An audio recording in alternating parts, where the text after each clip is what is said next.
October মাসের প্রথম দিকে আমি ধনিয়া পাতা কিনতে গিয়ে 20 টাকার ধনিয়া পাতা দিতে বলেছিলাম। তখন দোকানদার আমাকে গুনে গুনে 4টা ধনিয়া গাছ দিয়েছে। এই অপমান সইতে না পেরে আমি বাগানে কিছু ধনিয়ার বীজ ফেলেছি। আর পেঁয়াজকলি অ্যাভেলেবেল ছিল না বলে কয়টা পেঁয়াজও লাগিয়েছি। এতদিন কোনো খবর নেই। এখন যখন বাজার থেকে সেধে সেধে ধনিয়া পাতা দেয়, পেঁয়াজকলি 10 টাকায় পাওয়া যায়, এখন আমার গাছ উঠেছে। কেমন লাগে বলেন? তবে এর একটা ভালো দিক ছিল, ধনিয়া ফেলার কয়েকদিন পরেই আমার কয়টা সরিষা গাছ উঠেছিল, যার জন্য আমি টানা একদিন নিজ বাগানে সরিষা ফুল দেখেছি। আসসালামু আলাইকুম, কেমন আছেন সবাই? আশা করছি ভালো আছেন। আমি আজকে শেয়ার করছি কুচো চিংড়ি বড়া রেসিপি। আমি এখানে আধা কেজি কুচো চিংড়ি নিয়েছি, 1 কাপ ডাল, 1 কাপ মসুরের ডাল আমি ধুয়ে পানি ছড়িয়ে নিয়েছি, কতক্ষণ ভিজিয়ে রেখেছিলাম।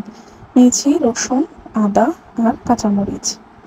এরপর এখানে নিয়েছি পেঁয়াজ কুচি, পেঁয়াজ পাতা কুচি আর ধনিয়া পাতা কুচি। নিয়েছি পরিমাণ মতো হলুদের গুঁড়া, মরিচের গুঁড়া আর ধনিয়া জিরার গুঁড়া। আমি এখানে কোনো গরম মশলা ব্যবহার করব না। প্রথমে পেঁয়াজ কুচিগুলোকে পরিমাণ মতো লবণ দিয়ে ভালো করে কচলে নেব। যদি পেঁয়াজগুলোকে প্রথমে ভালো করে কচলে না নিই তাহলে পেঁয়াজগুলো শক্ত শক্ত থাকবে। এরপর পেঁয়াজের সাথে পেঁয়াজ কলি আর ধনিয়া পাতাগুলোকেও ভালো করে কচলে নেব। কুচু চিংড়ির এই বড়াগুলো বানানোর পর প্রথমে এগুলো এত নরম থাকে যে আসলে ডিশের মধ্যে রেখে তারপর একটা একটা ভাজবো এরকম উপায় থাকে না। সরাসরি বাটি থেকে নিয়ে পেঁয়াজের মতো তেলে ভেজে নিতে হয়, নতুবা ফ্রিজে রেখে শক্ত করে তারপর ভাজতে হয়। ভালো করে কচলানো হয়ে গেলে আমি এর মধ্যে গুঁড়া মশলাগুলো দিয়ে দিব। আমি কুচো চিংড়িগুলোকে মিশিয়ে নিচ্ছি।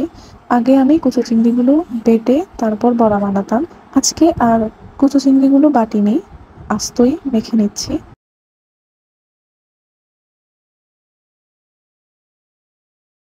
কুচো চিংড়ি সহ ভালো করে মেখে নিলাম।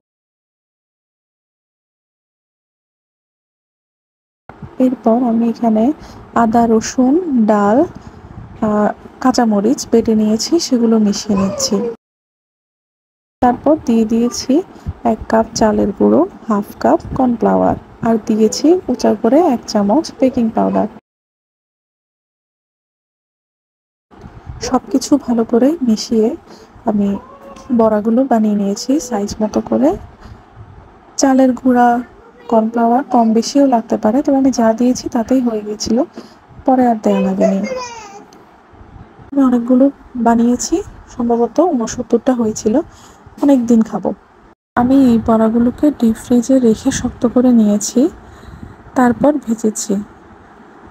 কারণ আমি যখন বানাচ্ছিলাম তখন আমার আসলে বড়াগুলো ভাজার প্রয়োজন ছিল না, আমি পরদিন সকালে ভেজেছি। যদি সাথে সাথে ভাজতাম তাহলে বাটি থেকে নিয়ে বড়ার সাইজ করে আমরা পেঁয়াজও যেভাবে বানাই ওভাবে তেলে দিয়ে দিতাম। আমার বড়া ভাজা কমপ্লিট। ধন্যবাদ সবাই।